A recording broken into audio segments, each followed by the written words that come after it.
Recording by Ryan Lohner. His Unconquerable Enemy by W.C. Morrow. I was summoned from Calcutta to the heart of India to perform a difficult surgical operation on one of the women of a great Raja's household. I found the Raja a man of a noble character, but possessed, as I afterwards discovered, of a sense of cruelty purely Oriental and in contrast to the indolence of his disposition. He was so grateful for the success that attended my mission that he urged me to remain a guest at the palace as long as it might please me to stay, and I thankfully accepted the invitation. One of the male servants early attracted my notice for his marvelous capacity of malice. His name was Naranja, and I am certain that there must have been a large proportion of Malay blood in his veins, for unlike the Indians, from whom he differed also in complexion, he was extremely alert, active, nervous, and sensitive. A redeeming circumstance was his love for his master. Once his violent temper led him to the commission of an atrocious crime, the fatal stabbing of a dwarf. In punishment for this, the Raja ordered that Naranya's right arm, the offending one, be severed from his body. The sentence was executed in a bungling fashion by a stupid fellow armed with an axe, and I, being a surgeon, was compelled, in order to save Naranya's life, to perform an amputation of the stump, leaving not a vestige of the limb remaining. After this he developed an augmented fiendishness. His love for the Raja was changed to hate, and in his mad anger he flung discretion to the winds. Driven once to frenzy by the Raja's scornful treatment, he sprang upon the Raja with a knife, but fortunately was seized and disarmed. To his unspeakable dismay, the Raja sentenced him for this offence to suffer amputation of the remaining arm. It was done as in the former instance. This had the effect of putting a temporary curb on Naranya's spirit, or rather of changing the outward manifestations of his diabolism. Being armless, he was at first largely at the mercy of those who ministered to his needs, a duty which I undertook to see was properly discharged, for I felt an interest in this strangely distorted nature. His sense of helplessness, combined with a damnable scheme for revenge which he had secretly formed, caused Naranja to change his fierce, impetuous, and unruly conduct into a smooth, quiet, insinuating bearing, which he carried so artfully as to deceive those with whom he was brought in contact, including the Raja himself.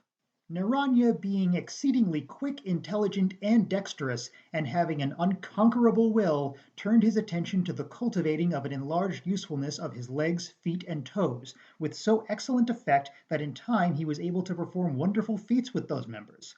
Thus his capability, especially for destructive mischief, was considerably restored. One morning the Raja's only son, a young man of an uncommonly amiable and noble disposition, was found dead in bed. His murder was a most atrocious one, his body being mutilated in a shocking manner, but in my eyes the most significant of all the mutilations was the entire removal and disappearance of the young prince's arms. The death of the young man nearly brought the Raja to the grave. It was not, therefore, until I had nursed him back to health that I began a systematic inquiry into the murder. I said nothing of my own discoveries and conclusions until after the Raja and his officers had failed and my work had been done. Then I submitted to him a written report, making a close analysis of all the circumstances and closing by charging the crime to Naranja. The Raja, convinced by my proof and argument, at once ordered Naranja to be put to death, this to be accomplished slowly and with frightful tortures. The sentence was so cruel and revolting that it filled me with horror, and I implored that the wretch be shot. Finally, through a sense of gratitude to me, the Raja relaxed. When Naranja was charged with the crime, he denied it, of course, but seeing that the Raja was convinced, he threw aside all restraint and, dancing, laughing, and shrieking in the most horrible manner, confessed his guilt, gloated over it, and reviled the Raja to his teeth. This, knowing that some fearful death awaited him.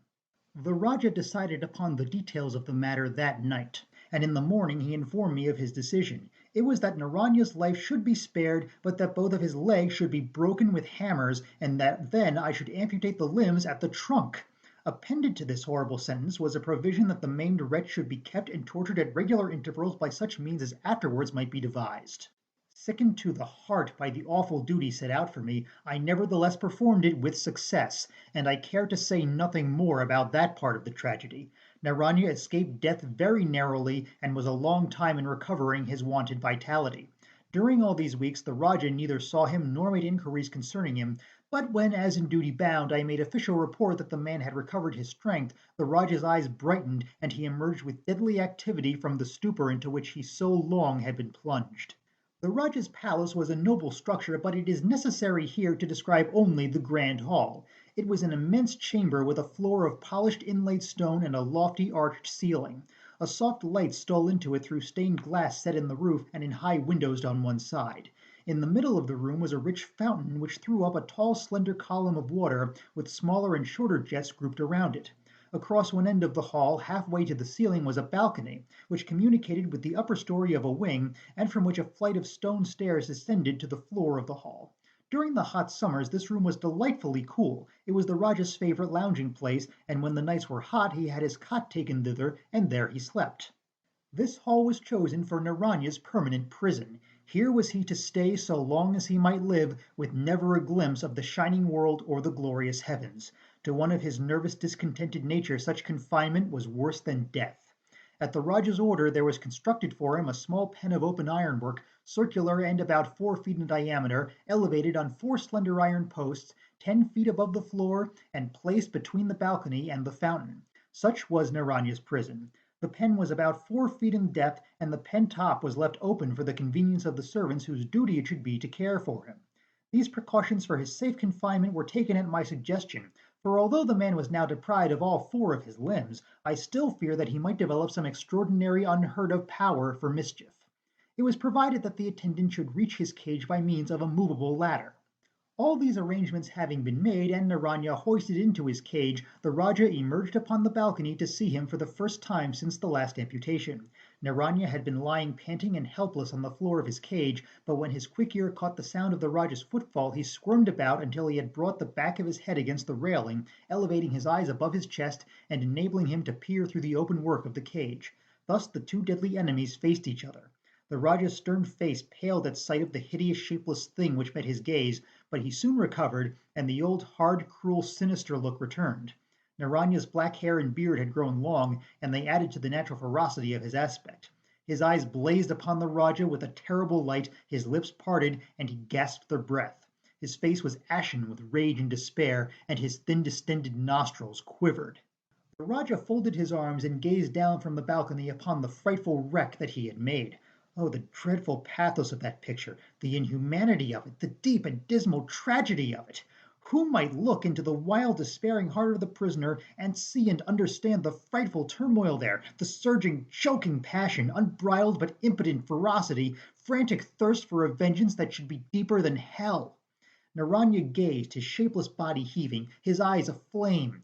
And then, in a strong, clear voice which rang throughout the great hall, with rapid speech he hurled at the Rajah the most insulting defiance, the most awful curses. He cursed the womb that had conceived him, the food that should nourish him, the wealth that had brought him power, cursed him in the name of Buddha and all the wise men, cursed by the sun, the moon, and the stars, by the continents, mountains, oceans, and rivers, by all things living, cursed his head, his heart, his entrails, cursed in a whirlwind of unmentionable words, heaped unimaginable insults and contumely upon him, called him a knave, a beast, a fool, a liar, an infamous and unspeakable coward.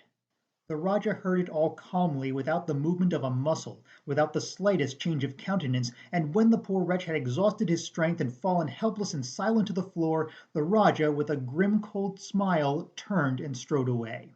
The days passed. The Rajah, not deterred by Naranja's curses often heaped upon him, spent even more time than formerly in the great hall, and slept there oftener at night, and finally Naranja wearied of cursing and defying him, and fell into a sullen silence.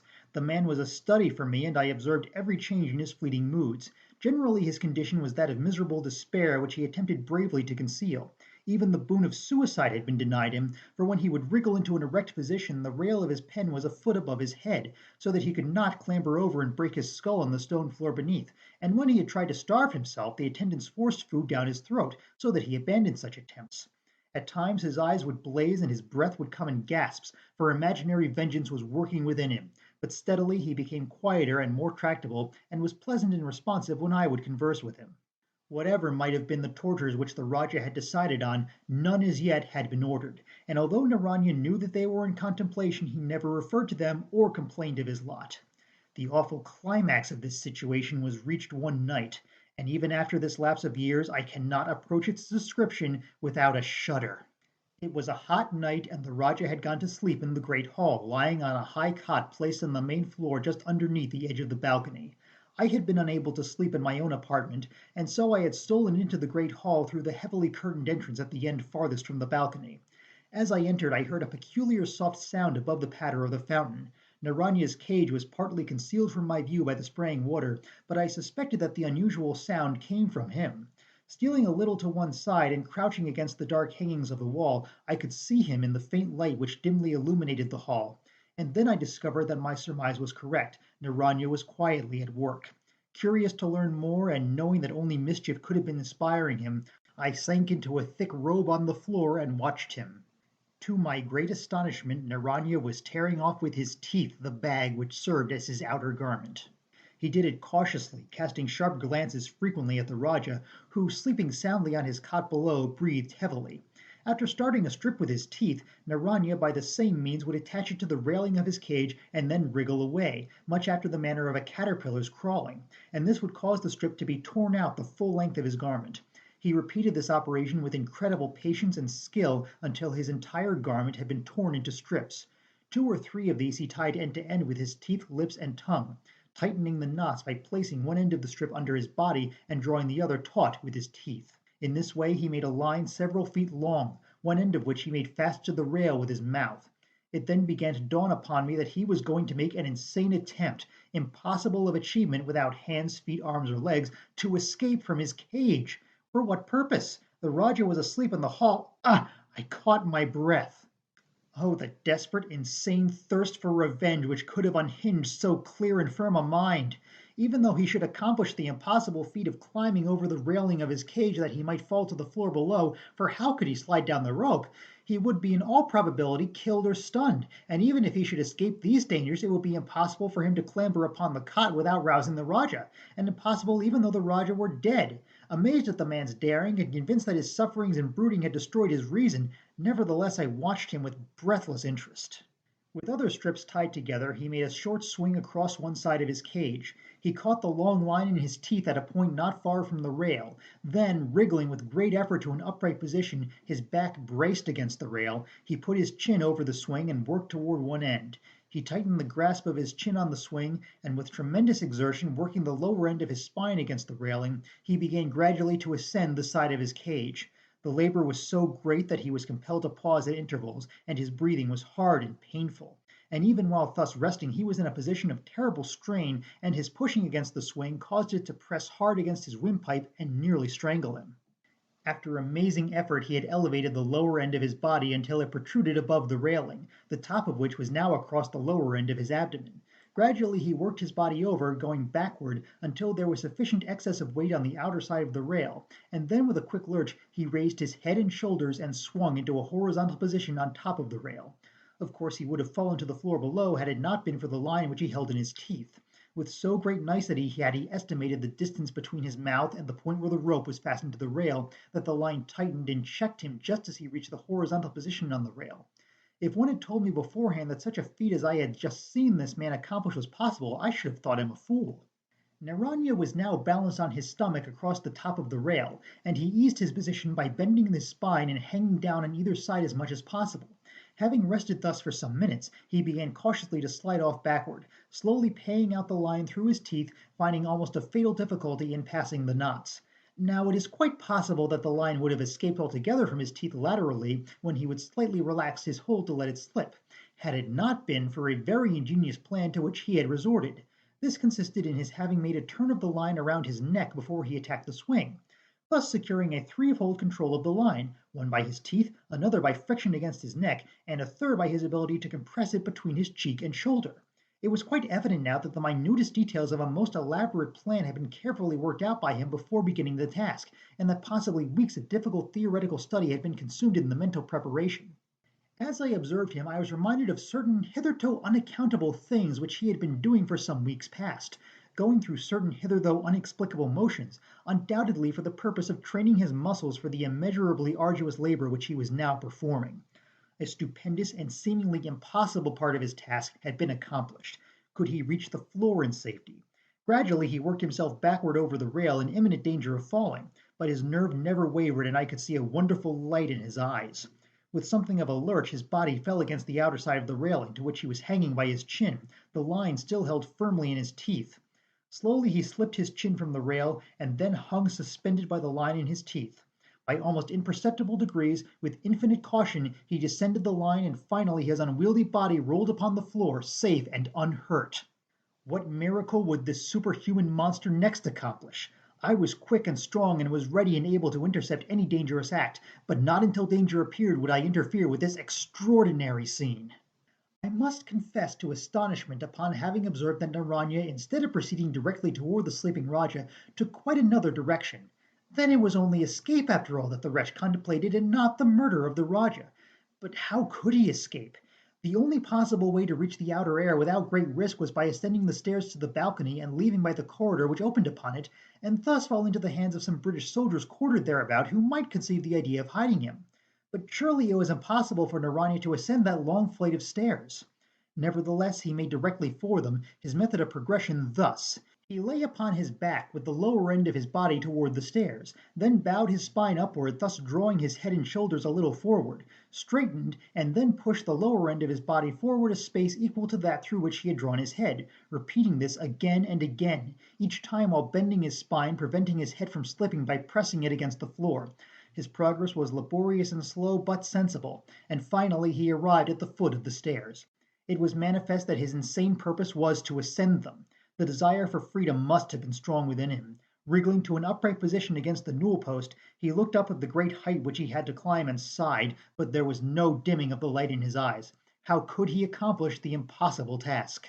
His solution of the problem was very simple, though daring and perilous as all the rest. While leaning against the newel post, he let himself fall diagonally upon the bottom step, where he lay partly hanging over, but safe on his side. Turning upon his back, he wriggled forward along the step to the rail and raised himself to an upright position against it, as he had against the newel post, fell as before, and landed on the second step. In this manner, with inconceivable labor, he accomplished the ascent of the entire flight of stairs.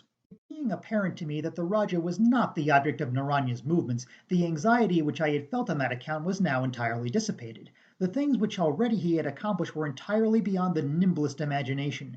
The sympathy which I had always felt for the wretched man was now greatly quickened, and as infinitesimally small as I knew his chances for escape to be, I nevertheless hoped that he would succeed. Any assistance from me, however, was out of the question, and it never should be known that I had witnessed the escape. Naranja was now upon the balcony, and I could dimly see him wriggling along toward the door which led out upon the balcony. Finally he stopped and wriggled to an upright position against the rail, which had wide openings between the balusters. His back was toward me, but he slowly turned and faced me and the hall. At that great distance I could not distinguish his features, but the slowness with which he had worked, even before he had fully accomplished the ascent of the stairs, was evidence all too eloquent of his extreme exhaustion. Nothing but a most desperate resolution could have sustained him thus far, but he had drawn upon the last remnant of his strength. He looked around the hall with a sweeping glance, and then down upon the Rajah, who was sleeping immediately beneath him over 20 feet below. He looked long and earnestly, sinking lower and lower and lower upon the rail. Suddenly, to my inconceivable astonishment and dismay, he toppled through and shot downward from his lofty height. I held my breath, expecting to see him crushed upon the stone floor beneath, but instead of that he fell full upon the Rajah's breast, driving him through the cot to the floor. I sprang forward with a loud cry for help, and was instantly at the scene of the catastrophe. With indescribable horror I saw that Naranja's teeth were buried in the Rajah's throat. I tore the wretch away, but the blood was pouring from the Rajah's arteries, his chest was crushed in, and he was gasping in the agony of death. People came running in terrified. I turned to Naranja. He lay upon his back, his face hideously smeared with blood. Murder and not escape had been his intentions from the beginning, and he had employed the only method by which there was ever a possibility of accomplishing it. I knelt beside him and saw that he too was dying. His back had been broken by the fall. He smiled sweetly into my face, and a triumphant look of accomplished revenge sat upon his face, even in death. End of His Unconquerable Enemy. Recording by Ryan Lohner.